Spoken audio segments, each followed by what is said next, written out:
Brett Favre is now racing for Ganassi Racing. I think we had a really interesting moment of truth last week. Not that our papers have been faced with a lot of them, but in all my time living in LA my whole life, for the first time, and then 3 days in a row, I saw a 6-page Los Angeles Times sports section. And on Thursday, the Daily News sports section was 8 pages. Although the back page was weather and ads, so it was 7 to 6. The Daily News won, I think, for the first time ever. Knowing that they're short-staffed, we kind of decided, hey, why don't we just write their paper for them? And so we actually said, hey, what do you think about having a Tommy Lasorda 10-part first-person every day leading up to the Olympics? And so we basically have Tommy's assistant writing in Tommy's words everything from the Olympic gold medal he won to his time as a pitcher. And we actually talked about even having something at the end of the story saying, if you want Tommy to sign your copy of the Times, come down to Dodger Stadium on such and such date. But basically, kind of our way to deal with it is, hey, if they don't have enough people to cover us, we'll just cover us for them and hand them the content. Everything's email for us, and to give you an example of how things have changed, we used to really worry about media deadlines in terms of the news media or the print media. We signed Torii Hunter this past year. I was in Las Vegas for Thanksgiving. The night before Thanksgiving Eve, my staff was all over. Tony called us, said we have a deal done. We did a conference call with Torii. He was in Texas, so it's 1:15 in the morning. To do it at 11:15 in Vegas, we hit the button. We called our beat writers, again, AP and MLB.com, and it all happened real time. We received no complaints the next day about why did you do it Thanksgiving Eve.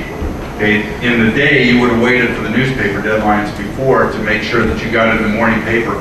It was on real time that night. So, again, to mirror the previous comments, you still have to call the right people to make sure that they're aware that that email is coming across, and then everything else just explodes from there. You have to know who your primary contacts are to make sure everything else is disseminated.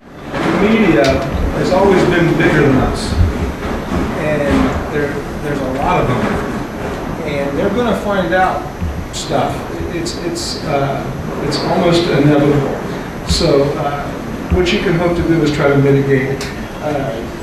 We talk about telling the truth, and in this discipline, the truth moves around a little bit, and so there's always a version of the truth that can help to mitigate the situation.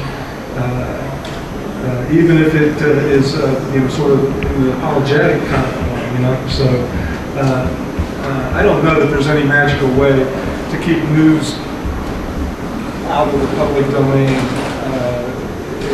There's too many people trying to get it, and too many interests trying to give it.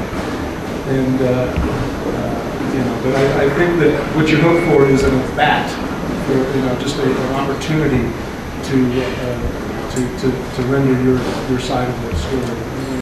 He was saying on air, he was basically talking bad about our girls. It isn't a real sport, and things like that. And so we blindfolded him and brought him to Staples Center, and the girls they challenged him, telling him how it is a sport, and what would your daughters think if, they heard you saying that something that they want to do isn't legit.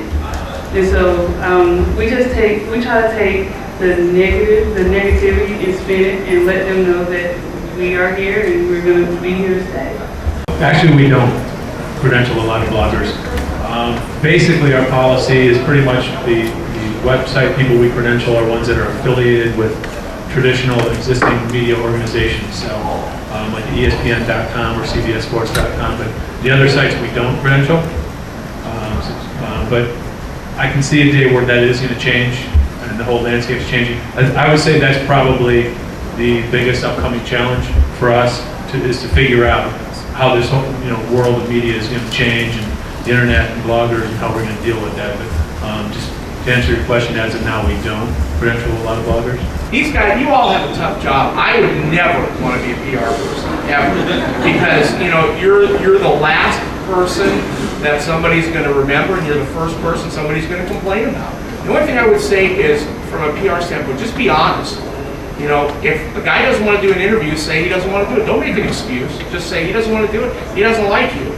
You know, and if he doesn't, maybe you try and make amends to him, you know, and you try and do something to rectify the situation. But yeah, as long as PR people are honest and fair, I think the journalists are going to be honest and fair.